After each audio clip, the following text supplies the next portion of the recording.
A primavera no hemisfério sul se inicia no dia 22 de setembro, às 10 horas e 31 minutos, pelo horário de Brasília, e vai até o dia 21 de dezembro, às 7 horas e 2 minutos. A primavera é talvez uma das estações mais importantes que nós temos ao longo do ano, porque é ela que quebra a estiagem do inverno, é ela que traz de novo a chuva para a maior parte do Brasil, que vai possibilitar o plantio de novas safras, que vai possibilitar o início de uma recuperação de mananciais, por exemplo, vai começar a ter o início da elevação de nível dos rios na maior parte do país. Então, a primavera, na origem da palavra, nós temos a expressão o primeiro verão. Primavera no Brasil significa, então, o retorno da chuva e também muito calor.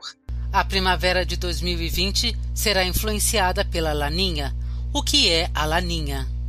Sempre que a gente fala de Laninha, a gente está falando sobre resfriamento lá das águas da região do nosso Pacífico tropical. E esse resfriamento mexe com a grande célula de circulação da região, chamada célula de Walker, que desloca um pouco as chuvas do período úmido, né? No caso de El Niño, essas chuvas se deslocam para o Oceano Pacífico e a América do Sul fica com menos chuvas. E no caso da Laninha, essa célula se desloca um pouquinho para leste, mais para o interior do continente e ganha força. Principais influências da Laninha no clima no Brasil. Então, de forma bem breve, são esses os principais efeitos no Brasil da Laninha. Probabilidade maior a termos chuvas acima da média nas regiões norte, nordeste e em grande parte da região centro-oeste, né, na faixa mais a norte da região centro-oeste, estado de Goiás, Mato Grosso.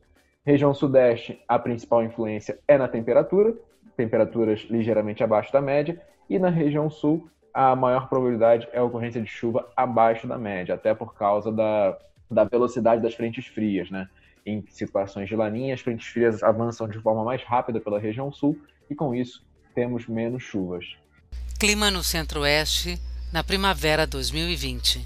A região Centro-Oeste ela está em grande evidência, tem estado em grande evidência, especialmente aí nesse último mês de inverno, em função da quantidade enorme de incêndios florestais que se alastraram sobre o Mato Grosso do Sul, sobre o Mato Grosso, né? A gente está vendo aí áreas enormes, né? Quase 20% do Pantanal queimado, né? São cenas dramáticas, assim, é uma tragédia ecológica, né? Que a gente está vendo, uma tragédia ambiental que a gente está vendo. E uma parte digamos assim, da culpa, né, de toda essa quantidade de incêndios que realmente aumentaram esse ano no Centro-Oeste está justamente relacionado com a falta da chuva que a gente teve no verão, né, do Pantanal, por exemplo. Mato Grosso do Sul foi um estado que sofreu, assim como o sul do Brasil, né, que sofreu com a falta de chuva, e mesmo essa região ali do Pantanal, de Mato Grosso, né, que pega a região de Cuiabá, também sofreu muito, né? A gente sabe que quase não chove mesmo, outono, inverno, mas assim, a chuva começou a parar antes. Então quando entrou no período normal de seca, a região Centro-Oeste já estava sentindo a falta de reserva de umidade no solo, na vegetação. Então, a falta de chuva, né, que a gente teve no verão passado, ela tem uma parte da culpa nessa tragédia toda que a gente vê no Centro-Oeste.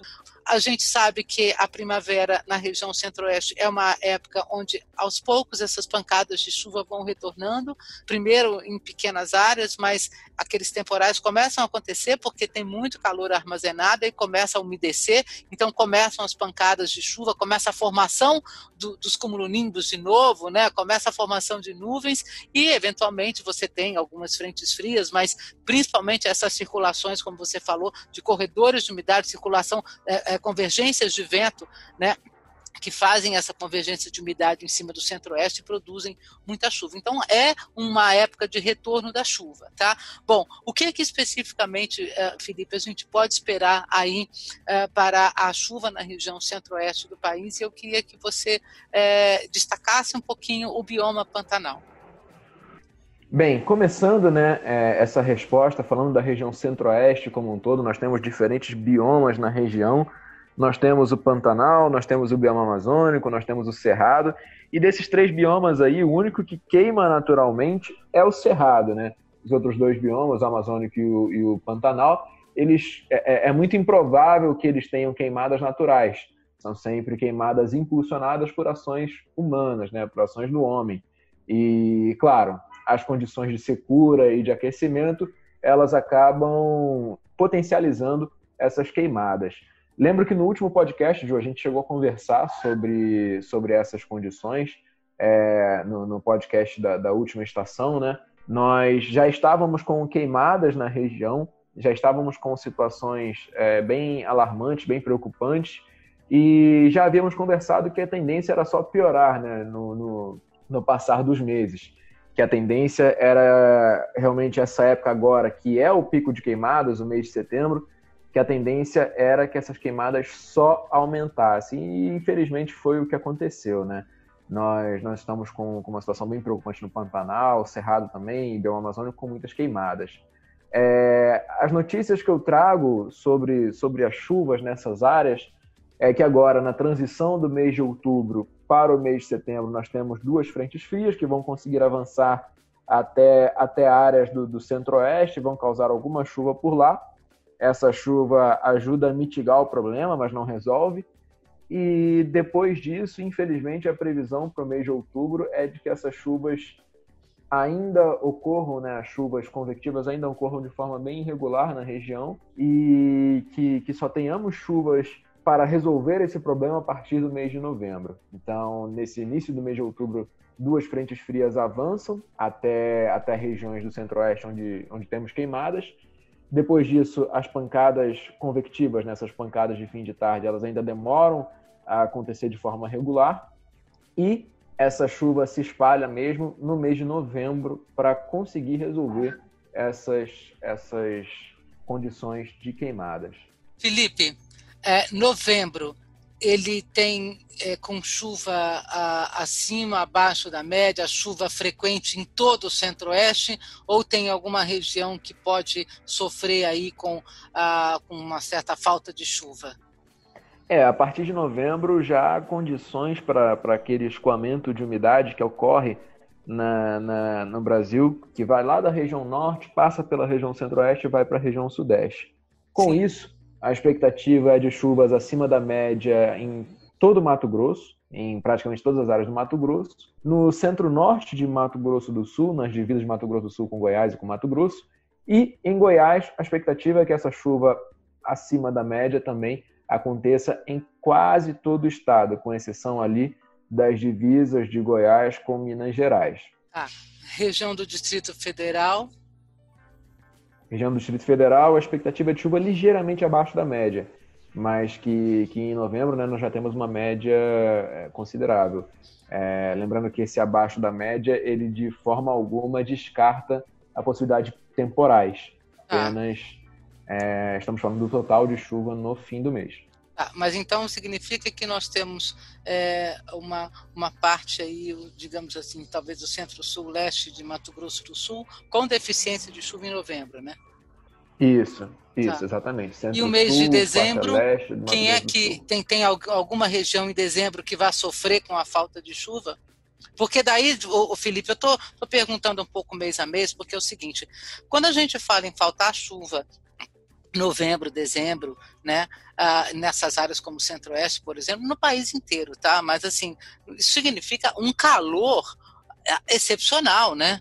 Porque aí você vai se aproximando do solstício, quer dizer, um verão, um novembro, um dezembro com menos chuva do que o normal, significa que você tem menos nebulosidade do que poderia ter em Mato Grosso do Sul, aí explode em 40 graus, né? Então o calor é muito intenso. Por isso Sim, dias super longos, né?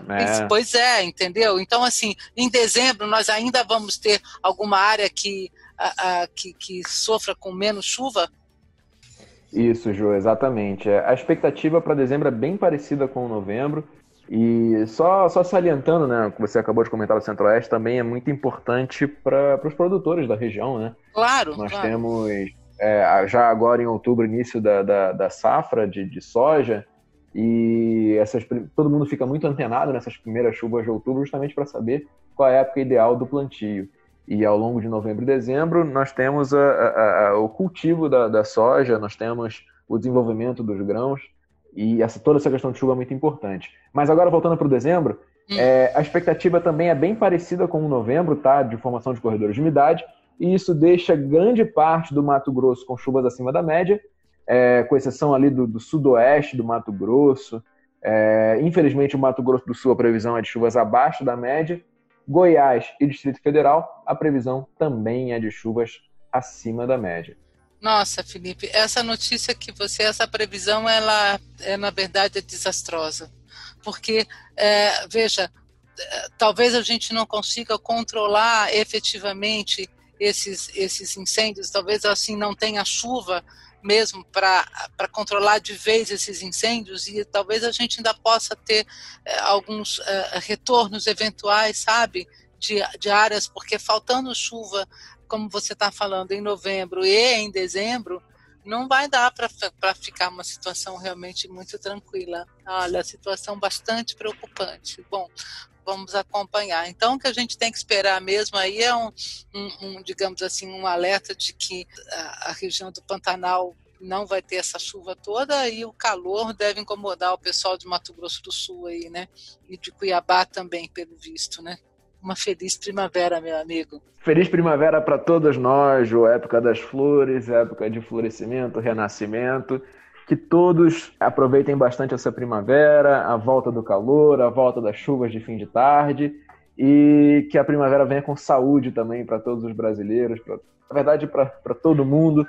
E sempre um prazer, Ju, viu, participar aqui do Clima Entre Nós com você. Pode me chamar sempre, que eu estou sempre à disposição. Um beijo para você, um abraço a todos. O Clima Entre Nós fica então por aqui. Você pode entrar em contato conosco pelo e-mail podcast@climatempo.com.br. Espero que você tenha tido então uma escuta prazerosa e bastante instrutiva. Até mais.